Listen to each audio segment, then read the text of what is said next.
माधवराव सिंधिया की मौत plane crash में हुई थी। इसके पहले भी एक बार उस प्लेन में उड़ान भरने से चूक गए थे जिसमें संजय गांधी की मौत हुई थी। संजय गांधी के साथ हुए हादसे के 21 साल बाद आखिरकार माधवराव की भी मौत यूपी के मैनपुरी में हुए एक प्लेन क्रैश में हो गई थी। झुलसी बॉडी की पहचान उनके शाही लॉकेट से हुई थी। माधवराव सिंधिया का निधन 30 सितंबर 2001 को उस समय हुआ था जब वे दिल्ली से कानपुर एक रैली को संबोधित करने स्पेशल एयरक्राफ्ट से जा रहे थे।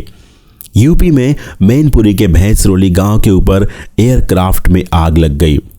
आग लगते ही एयरक्राफ्ट खेत में गिर गया। उस समय बारिश भी हो रही थी, लेकिन एयरक्राफ्ट का जलना जारी रहा। ग्रामीणों ने कीचड़ डाल आग बुझाई थी। एयरक्राफ्ट में फंसे लोगों को निकालने का प्रयास किया गया तो एक आदमी भी जिंदा नहीं निकला। मरने वालों में माधवराव सिंधिया भी थे, लेकिन शव की पहचान करना मुश्किल था। उधर रैली स्थल पर एयरक्राफ्ट की लोकेशन ली जा रही थी और माधवराव सिंधिया के बारे में पूछा जा रहा था। इसी बीच एयरक्राफ्ट दुर्घटना की खबर पहुंची।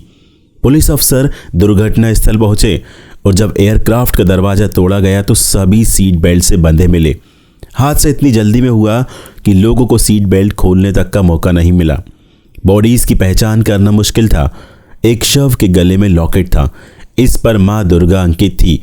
मालूम हुआ कि माधवराव इस लॉकेट को पहनते थे। पूर्व प्रधानमंत्री इंदिरा गांधी के छोटे बेटे संजय गांधी माधवराव सिंधिया के खास दोस्त थे। दिल्ली में सिंधिया का अधिकतर समय संजय के साथ ही बीतता था। संजय को फ्लाइंग का शौक था।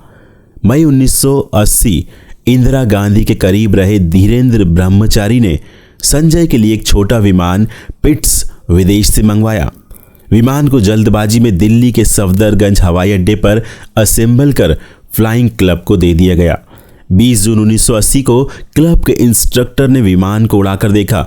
इसके बाद 21 जून को संजय ने पहली बार इस प्लेन का ट्रायल लिया। इसी शाम पीएम हाउस में मौजूद माधवराव सिंधिया से संजय गांधी ने कहा, कल उनको प्लेन से दिल्ली की सैर करना है। माधवराव और संजय गांधी ने 23 जून की सुबह इस एयरक्राफ्ट से उड़ान भरना तय किया।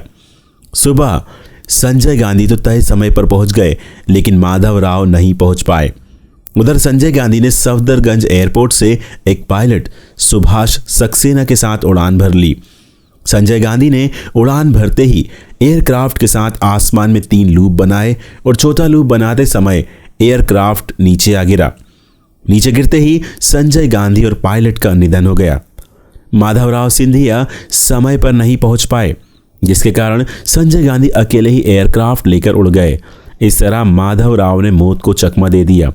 लेकिन 21 साल बाद माधवराव 30 सितंबर 2001 को मैनपुरी के पास एयर क्रैश में ही मारे गए। माधवराव सिंधिया ने सबसे पहला चुनाव 1971 में मात्र 26 वर्ष की आयु में लड़ा और उसके बाद उन्होंने लगातार 9 बार लोकसभा के सांसद बनने का गौरव प्राप्त किया। 1984 में उन्होंने भाजपा के दिग्गज नेता अटल बिहारी वाजपेयी को ग्वालियर से चुनाव हराया था।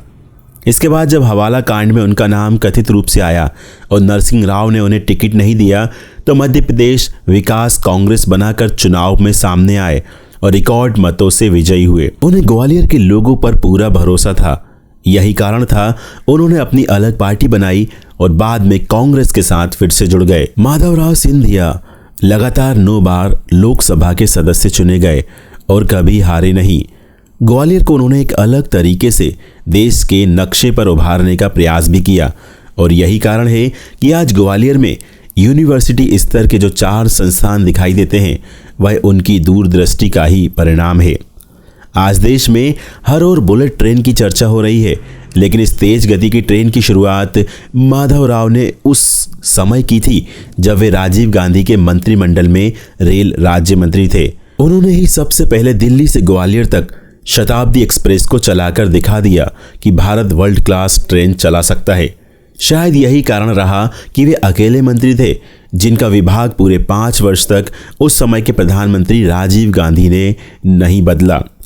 क्रिकेट के प्रति माधवराव के मन में गजब की दीवानगी थी और वे खुद भी क्रिकेट के अच्छे खिलाड़ी थे। प्रथम श्रेणी क्रिकेट में एमपीसीए की कप्तानी कर माधवराव ने कई मैच भी जिताए थे। उन्होंने ग्वालियर को एक आधुनिक क्रिकेट स्टेडियम तो दिया ही, इसके साथ ही पूरे मध्य प्रदेश को क्रिकेट में विश्व में पहचान दिलाई। वे एमपी क्रिकेट एसोसिएशन व बीसीसीआई से जुड़े थे। दिवंगत माधवराव सिंधिया शाही खानदान में जन्मे जरूर, लेकिन वे लोगों से बहुत ज्यादा घुले मिले थे। उनकी सोच में विकास था, नजरिए में लोकतंत्र। देश को आज़ादी मिलने के बाद माधवराव ने अपनी मां के लोकपथ पर उतरने के संघर्ष को नजदीक से देखा था। माधवराव सिंधिया की लोकप्रियता का अंदाज ऐसे लगाया जा सकता है कि उनके निधन पर देश के उस समय के पीएम अटल बिहारी से लेकर कांग्रेस नेता सोनिया गांधी सहित सभी नेता उनके अंतिम संस्कार में शामिल हुए। ग्वालियर के लोग इतने दुखी थे कि अपने लोकप्रिय नेता और महाराज माधवराव के निधन पर एक हफ्ते ग्वालियर बंद रखा और श्रद्धांजलि दी। माधवराव सिंधिया के दुखद निधन से देश का हर नेता हैरान रह गया। स्वयं प्रधानमंत्री अटल बिहारी वाजपेयी को भी गहरा दुख पहुंचा। इस वीडियो को ज्यादा से ज्यादा लोगों के साथ फेसबुक और व्हाट्सएप पर जरूर शेयर करें। इस तरह के और भी वीडियोस पाने के लिए हमारे इस चैनल को जरूर सब्सक्राइब करें, साथ ही साथ बेल आइकन जरूर दबाएं।